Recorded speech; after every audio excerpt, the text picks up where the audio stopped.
Hello प्यारे बच्चों, कैसे हैं आप सब। मैं फिर से आ गया हूँ एक नए अवतार में और शायद मैं पहले से ज़्यादा खूबसूरत भी लग रहा हूँ। देख ही रहे हैं आप। तो चलिए आज के टॉपिक पे आते हैं और आज का हमारा टॉपिक होने वाला है आलस कथा, जैसा कि आपने थंबनेल में देखा है।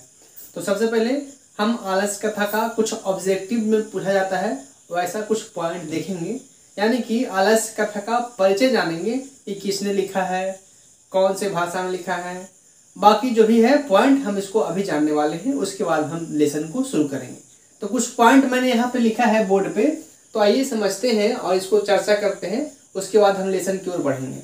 सबसे पहला बात यह है कि आलस कथा हमारे संस्कृत जो बुक है ट्यूशन, उसका तीसरा लेसन है, तृतीय पाठ है। नाम लेसन का नाम है आलस कथा। इसके लेखक कौन है? तो इसके लेखक है विद्यापति। विद्यापति इसके लेखक हैं और ये विद्यापति मैथिली कवि थे, मिथिला में रहने वाले थे, तो मैथिली कवि थे और वो भी लोकप्रिय कवि। लोगों से इनको बहुत ज्यादा प्यार मिला था, बहुत ही लोकप्रिय थे। तो अगर पूछते कि लोकप्रिय मैथिली कवि कौन थे तो विद्यापति, या फिर क्वेश्चन ऐसे पूछता है कि विद्यापति कहाँ के रहने वाले थे या कैसे कवि थे, तो लोकप्रिय मैथिली कवि थे, ये इसका आंसर होगा। साथ ही साथ हम ये जानेंगे कि विद्यापति जो लिखे हैं ये आलस कथा, वो कहाँ से लिया गया है या किस ग्रंथ से लिया गया है। तो पुरुष परीक्षा नामक ग्रंथ लिखे हैं। किन्होंने लिखा है? तो विद्यापति ने लिखा है पुरुष परीक्षा नामक ग्रंथ। और इस ग्रंथ में संस्कृत भाषा में बहुत ही रोमांचक कहानियां हैं और हर एक कहानी आपको कुछ न कुछ शिक्षा देकर जाती है। तो उसी ग्रंथ से एक कहानी उठाकर लिया गया है जिसका नाम है आलस कथा।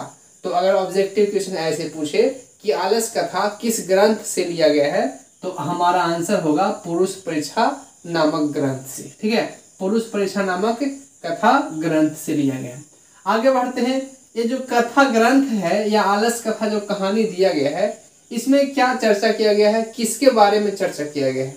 तो इसमें मनुष्यों के गुणों और दोषों के बारे में चर्चा किया गया है और साथ ही साथ इसको दूर करने का उपाय भी बताया गया है। तो ये मनुष्यों का गुण और दोष कहाँ चर्चा किया गया है?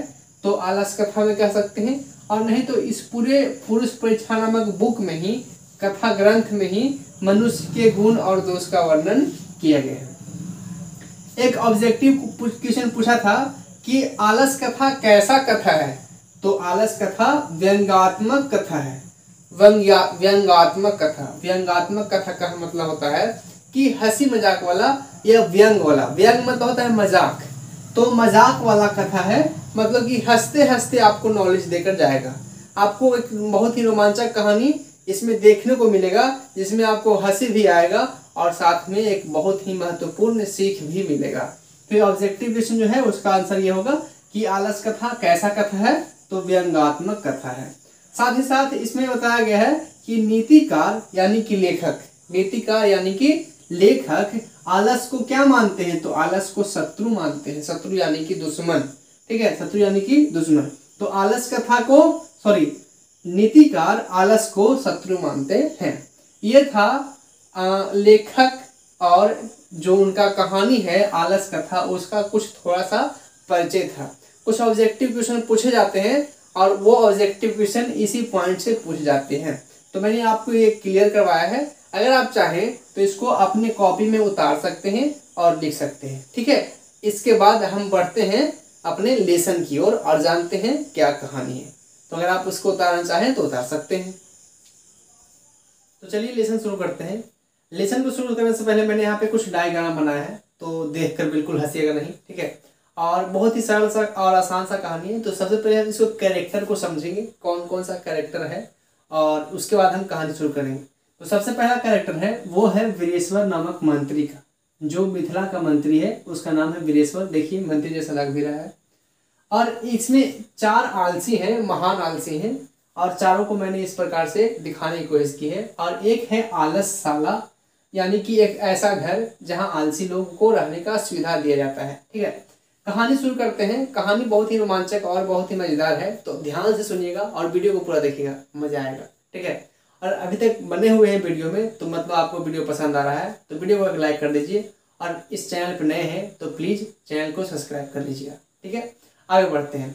तो सबसे पहले बात ये होता है कि वीरेश्वर नामक एक मंत्री होता है मिथिला में, और ये बहुत ही दयालु, बहुत ही अच्छे, ईमानदार, मतलब जितना इसका बड़ाई करें, जितना इसका क्या कहते हैं, इसके बड़ाई कर ले बहुत कम है। ठीक है, इतना अच्छा व्यक्ति था मत कहिए।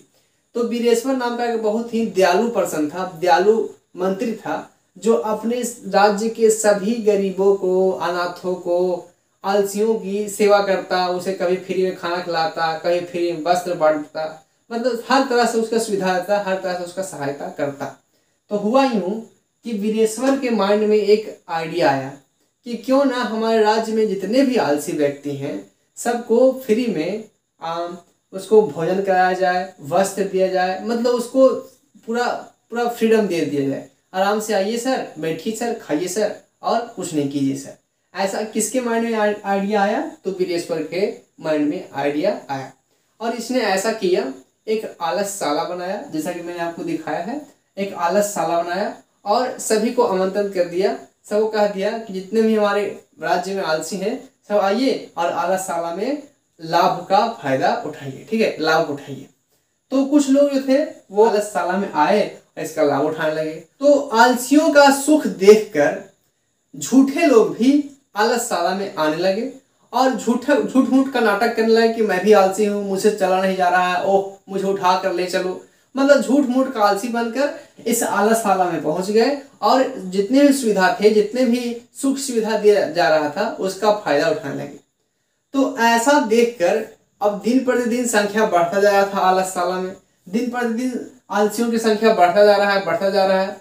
अब अगर बहुत सारा सब अब कोई व्यक्ति कहे कि हम काम करेंगे, जब सब कुछ फ्री में मिल रहा है, खाना वस्त्र सब कुछ फ्री में दिया जा रहा है, तो कौन व्यक्ति काम करना चाहेगा? तो सभी के सभी यहाँ आकर और सब जो है सुविधा का फायदा उठाने लगे। तो मंत्री का एक व्यक्ति कहता है मंत्री से कि मंत्री साहब, बात ऐसा है कि आलसशाला में लोगों का जो संख्या है वो दिन प्रतिदिन बढ़ता जा रहा है और हमारा धन तो सीमित है। तो अगर ऐसा ही चलता रहा तो एक दिन ऐसा आएगा कि हमारा धन, सारा का सारा धन वो आलसियों की सेवा करने में चला जाएगा। तो इसका कुछ उपाय किया जाना चाहिए। तो उसने एक आइडिया देता है, वह आइडिया बहुत ही शानदार आइडिया देता है कि क्यों ना हम आलसशाला में आग लगा दें। हाँ, बहुत खतरनाक आइडिया है लेकिन मस्त है। ऐसा है कि आलसशाला में आग लगा दिया जाए और इससे क्या होगा कि जितने भी झूठे लोग हैं, धूर्त लोग हैं, जो बनावटी आलसी हैं, वो भाग जाएंगे और जो सच में आलसी रहेगा वो रुकेगा, आलसी जो है वहां पर लेटा रहेगा। ये आइडिया सबको पसंद आया, यहाँ तक कि वीरेश्वर मंत्री को भी पसंद आया और ऐसा ही किया गया। क्या हुआ, रात का समय था, सब उस खा पी के आराम कर रहे थे, सो रहे थे, और इसी वक्त आलसशाला में आग लगा दिया गया। आग लगा दिया गया। अब आग को देखकर सभी लोग डर गए, भाग गए वहां से, क्योंकि आग को देखकर कौन नहीं वहां पे भागना चाहेगा, कौन वहां से भागना नहीं चाहेगा। तो सभी जो थे वो आलसी जो है भाग गए।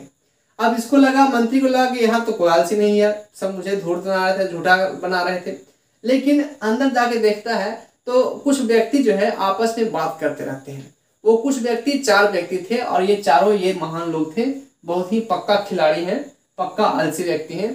तो ये चारों आपस में बात कर रहे थे और बात क्या करते हैं आइए समझते हैं। बहुत ही अच्छे से बात करते हैं, मैंने लिखा है। पहला व्यक्ति कहता है कि अब वो कैसा कोलाहल है, मतलब कि जो आवाज हो रहा है, हल्ला हो रहा है, वो कैसा हल्ला हो रहा है, कैसा आवाज हो रहा है। तो दूसरे महान व्यक्ति कहते हैं, दूसरे आलसी व्यक्ति कहते हैं, तुम्हें पता नहीं है घर में आग लगी है, मतलब इसको रत्ती भर फर्क नहीं पड़ता है कि घर में आग लगा हुआ है, हम मर जाएंगे। कहता है कि तुमको पता नहीं है घर में आग लगा हुआ है। अब तीसरा का सुनिए, तीसरा कहता है कि कोई धार्मिक व्यक्ति नहीं है जो हमें गीले कपड़े से ढक दे। अब ये भी सही सोचता है बेचारा, इतना सारा इंतजाम किया है, खाना दिया है, वस्त्र दिया है, इतना सारा सुविधा दिया है, तो आग बुझाने का भी सुविधा कोई दिया होगा। तो ये कहता है कि कोई धार्मिक व्यक्ति नहीं है जो हमें गीले कपड़े से ढक दे और हम बच जाएं। अब जो चौथा व्यक्ति है जो बहुत ज्यादा महान है, मतलब इसके बारे में कह नहीं सकते हैं। चौथे व्यक्ति कहते हैं, हमारे हुजूर कहते हैं, अरे वाचालो, मतलब अरे बकर बकर बोलने वाले, कितना तुम लोग बात करते हो यार, कितना बात करते हो तुम लोग, कितना बोलते हो, न खुद सोते हो न मुझे सोने देते हो। मतलब इसको आग की चिंता नहीं है, इसको सोने की चिंता है कि मुझे सोने दो, तुम लोग खुद तो सोते नहीं हो, मुझे भी नहीं सोने दे रहे हो। सबसे महान व्यक्ति अगर किसी को कहेंगे तो ये आलसी व्यक्ति है, जिसको सिर्फ सोने की चिंता है, भले ही घर में आग लगा हुआ हो, चाहे कुछ भी स्थिति आ गया हो। तो इन चारों की बातों को सुनकर जो मंत्री था वो समझ गया कि हमारे राज्य में अगर कोई आलसी है तो ये चारों महान आलसी हैं और इन्हीं को सारा सुख सुविधा दिया जाना चाहिए। तो पहले तो इन चारों का केस पकड़ते हैं और खींचते हुए आलस साला से बाहर लाके पटक देते हैं। ठीक है, खींचते हुए केस पकड़ के खींचते हुए आलस साला से बाहर लाके पटक देते हैं और उसके बाद फिर जो भी सुख सुविधा देने का जो सोचा था मंत्री, वो सारा का सारा सुविधा जो है इन चारों को दिया जाता है। तो ये था हमारा आलस कथा, जिस कथा के द्वारा ये बताया गया है कि आलस हमारा एक शत्रु है, मतलब एक दुश्मन, हमारे अंदर बैठा हुआ एक दुश्मन है और ये हमें अंदर से खोखला कर देता है, हमें अंदर ही अंदर खाया जाता है। तो कभी आलस नहीं करना चाहिए, नहीं तो इन चारों की तरह हाल हो जाएगा। ठीक है, तो ये एक कहानी था, बहुत ही शानदार कहानी था और इससे जो है यह शिक्षा मिलता है कि आलस बहुत बड़ा दुश्मन है, तो आलस से जितना दूर रहो उतना अच्छा है। तो ये था हमारा कहानी, आज का टॉपिक आलस कथा। आपको कैसा लगा आप मुझे कमेंट करके जरूर लिखिएगा। अगर वीडियो पसंद आया हो, सच में दिल से पसंद आया हो, तो एक लाइक देकर हमारा उत्साह जरूर बढ़ाइएगा। अभी तक आप चैनल को सब्सक्राइब नहीं किए हैं तो जल्दी से सब्सक्राइब कर लीजिए, बेल आइकन ऑल पर सेट कर लीजिए ताकि आगे आने वाला वीडियो सबसे पहले आपको मिले। तो फिर मिलते हैं इसी प्रकार से एक नए वीडियो में, तब तक के लिए देखते रहिए, सीखते रहिए। बाय बाय, फिर मिलेंगे एक नए वीडियो में। जय हिंद।